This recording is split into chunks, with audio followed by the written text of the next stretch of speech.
Good morning students. इस वाले video में हम ये वाला क्वेश्चन करने वाले हैं। तो सबसे पहले आप वीडियो को पॉज करके इस क्वेश्चन को अच्छे से ट्राई कीजिए और अपना आंसर कमेंट कीजिए। आओ तो हम स्टार्ट करते हैं। क्वेश्चन में हमें गिवन है A B C D be real numbers such that A plus B plus C plus D equals to 10। ठीक है। Then the minimum value of this expression A square cot 9 degree plus B square cot 27 degree plus C square cot 63 degree plus D square cot 81 degree equals to root N, where N जो है वह मेरा natural number है। Then हमें find करना है N minus 120। Basically हमें इस एक्सप्रेशन की मिनिमम वैल्यू फाइंड करनी है और ये चीज़ हमें गिवन है A plus B plus C plus D equals to 10। ठीक है। तो यहाँ पर जो हमारा कॉन्सेप्ट अप्लाई होने वाला है वो है कोची स्वार्ट्ज थ्योरम। ठीक है। तो आप जानते ही होंगे कोची स्वार्ट्ज थ्योरम क्या है। यहाँ पर हम समेशन एक्स आई स्क्वायर करें और इसका प्रोडक्ट करें समेशन वाई आई स्क्वायर से, जो कि ग्रेटर देन इक्वल होता है किससे, समेशन एक्स आई इंटू वाई आई का होल स्क्वायर। ठीक है। तो इस थ्योरम की हेल्प से हम इस एक्सप्रेशन की मिनिमम वैल्यू फाइंड आउट करेंगे। तो हम कुछ ऐसा ट्राई करेंगे कि समेशन एक्स आई स्क्वायर इंटू समेशन वाई आई स्क्वायर क्या हो जाए, हमारा ग्रेटर देन इक्वल टू हो जाए दिस से। ठीक है। तो हम इधर इस एक्सप्रेशन को बनाने की कोशिश करेंगे। देन इस एक्सप्रेशन की वैल्यू फाइंड करके हम बता देंगे कि इससे ये ग्रेटर है, तो ये जो वैल्यू आएगी ये हमारी क्या हो जाएगी, इस एक्सप्रेशन की मिनिमम वैल्यू हो जाएगी। यहाँ पर हम अप्लाई करें, अगर एक्स आई भी हमारे पास 4 है एंड वाई आई भी 4 है, तो उस पर ये कोची थ्योरम हमारी कैसे अप्लाई होगी। तो हम अगर x1 का स्क्वायर करें प्लस x2 का स्क्वायर करें प्लस x3 का स्क्वायर करें और x4 का स्क्वायर, इन सब का जो समेशन का जो प्रोडक्ट है, अगर हम y1 के स्क्वायर y2 के स्क्वायर प्लस y3 के स्क्वायर एंड y4 के स्क्वायर के साथ कर दें तो ये ग्रेटर देन इक्वल हो जाएगा किससे, x1 y1 plus x2 y2 plus x3 y3 plus x4 y4 के स्क्वायर से। ठीक है। इसका पहले समेशन करना है देन स्क्वायर करना है, यहाँ पर स्क्वायरिंग पहले है। ठीक है। तो इस एक्सप्रेशन से ग्रेटर हो जाएगा। अब बेसिकली बात आती है हम इस एक्सप्रेशन के लिए क्या करें।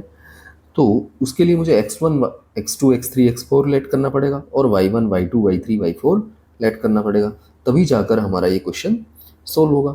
तो मैं यहाँ पर x1 को लेट कर रहा हूँ a रूट कोट 9 डिग्री। ठीक है।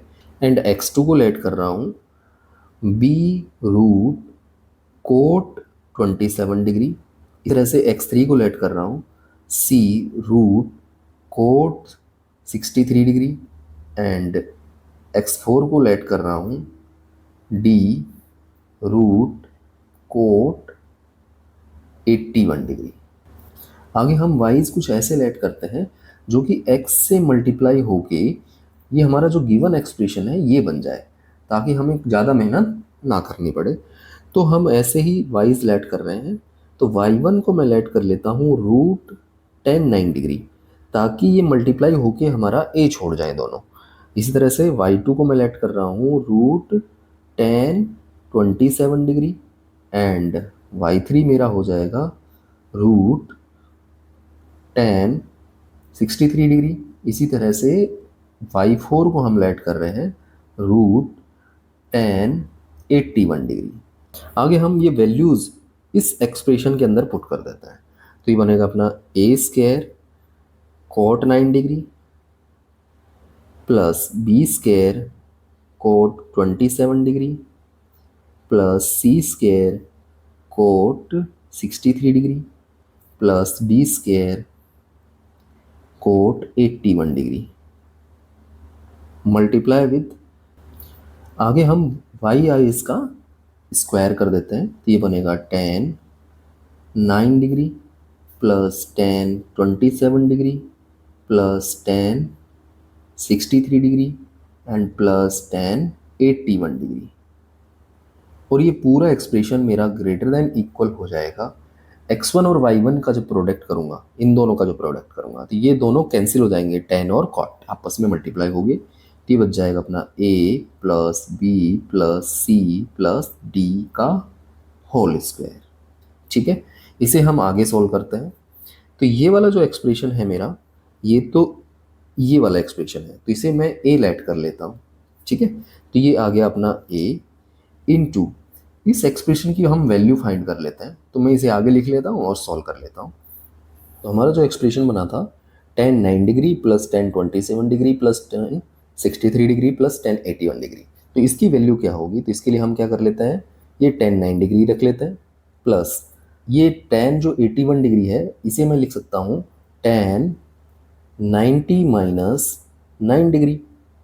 ठीक है, एंड प्लस 10 27 डिग्री को 27 डिग्री रहने देते हैं एंड 10 63 डिग्री को भी हम लिख सकते हैं 10 90 माइनस 27 डिग्री। ठीक है, आगे हम क्या करेंगे, इस 10 को तो सेम एज इट इज रखेंगे 10 9 डिग्री प्लस ये जो 10 90 माइनस थीटा होता है तो ये कोट थीटा हो जाता है तो ये अपना बनेगा कोट 9 डिग्री प्लस ये अपना 10 27 डिग्री रहेगा। सिमिलर वे में 10 90 माइनस थीटा कोट थीटा हो जाता है तो कोट 27 डिग्री। आगे हम इन दोनों को साइन कोस में चेंज कर देते हैं तो ये बनेगा sine 9 degree upon cos 9 degree plus cos 9 degree upon sine 9 degree and plus sine 27 degree upon cos 27 degree plus cos 27 degree upon sine 27 degree. ठीक है, आगे हम इन दोनों एक्सप्रेशन को एक साथ रखते हुए सॉल्व करेंगे तो इन दोनों का एलसीएम हो जाएगा sine 9 degree into cos 9 degree and ऊपर बनेगा ये इससे मल्टीप्लाई होगा ये इससे मल्टीप्लाई होगा तो ये बनेगा sine square 9 degree plus cos square 9 degree and plus ये वाला बनेगा अपना, इधर भी सेम एलसीएम आ जाएगा sine 27 degree cos 27 degree and ऊपर बनेगा अपना sine square 27 degree plus cos square 27 degree. तो ये तो अपना बन जाएगा 1 क्योंकि sine square theta plus cos square theta equals to 1, ये भी अपना बनेगा 1 एंड नीचे जो दिख रहा है साइन थीटा कॉस थीटा तो मैं इसको 2 से मल्टीप्लाई और कर देता हूँ। ठीक है, तो ये अपना साइन 2 थीटा का फॉर्मूला हो जाएगा। सिमिलर वे में इधर भी मैं 2 से मल्टीप्लाई कर देता हूँ इसको तो ये भी साइन 2 थीटा का फॉर्मूला बन जाएगा डिनोमिनेटर में। तो ये बनेगा अपना 2 upon sine 18 degree and plus ये 2 अपॉन साइन 54 डिग्री हो जाएगा। ठीक है, इसे हम कॉस 36 भी लिख सकते हैं क्योंकि ये बन जाएगा साइन 90 माइनस 36 तो अपना कॉस 36 हो जाएगा। तो यहाँ पर ये बन गया अपना 2 upon sine 18 degree and plus 2 upon cos 36 degree. ठीक है, आगे अगर देखा जाए तो ये अपना बनेगा 2 अपॉन, हमें मालूम है साइन 18 डिग्री की जो वैल्यू होती है वो √5 माइनस 1/4 होती है तो 4 मैं दे देता हूँ ऊपर। ठीक है, प्लस ये अगला वाला बनेगा 2 अपॉन कोस 36 की वैल्यू होती है √5 प्लस 1/4 तो ये 4 में दे देता हूँ ऊपर। तो ये आगे बनेगा अपना, यहाँ पर हमारा एलसीएम आ जाएगा √5 माइनस 1 इंटू √5 प्लस 1 एंड ये वाला एक्सप्रेशन इससे मल्टीप्लाई होगा ये इससे तो ये बनेगा 8 √5 प्लस 8 प्लस 8 √5 माइनस 8। ठीक है, 8 से 8 कैंसिल हो जाएगा तो ये बनेगा अपना 16 √5 एंड डिनोमिनेटर में बनेगा a minus B into A plus B तो a square minus B square यानी 5 माइनस 1 दैट इज 4 तो 4 से कैंसिल 4 टाइम तो ये अपना बच जाएगा 4 √5 तो इस वैल्यू को हम वहाँ पर पुट कर देते हैं। ठीक है, इस एक्सप्रेशन की जो वैल्यू है वो हमारी आ गई है 4 √5 and this is greater than equal. ये वाला जो वैल्यू है a plus B plus C plus D, ये हमें गिवन है 10, तो ये ग्रेटर देन इक्वल टू हो जाएगा 10 स्क्वायर। ठीक है, इसे जब हम आगे सॉल्व करेंगे तो ये बनेगा a is greater than equal 100/4√5। इसे जब कैंसिल करेंगे तो ये 25 बनेगा, एंड √5 से डिवाइड करेंगे तो ये 5√5 बन जाएगा। ये हमें क्वेश्चन में गिवन है कि ये हमारा √n के इक्वल है, तो इसकी वैल्यू √n हो गई, तो n की वैल्यू आ जाएगी 5√5 का स्क्वायर, दैट इज 125। आगे क्वेश्चन में हमसे n माइनस 120 फाइंड कराया है, तो वो अपना आ जाएगा 5। तो इस क्वेश्चन का जो राइट आंसर होगा वो हमारा हो गया है 5। अगर आपको वीडियो अच्छा लगा हो तो please like share and subscribe my channel. Thank you for watching this video.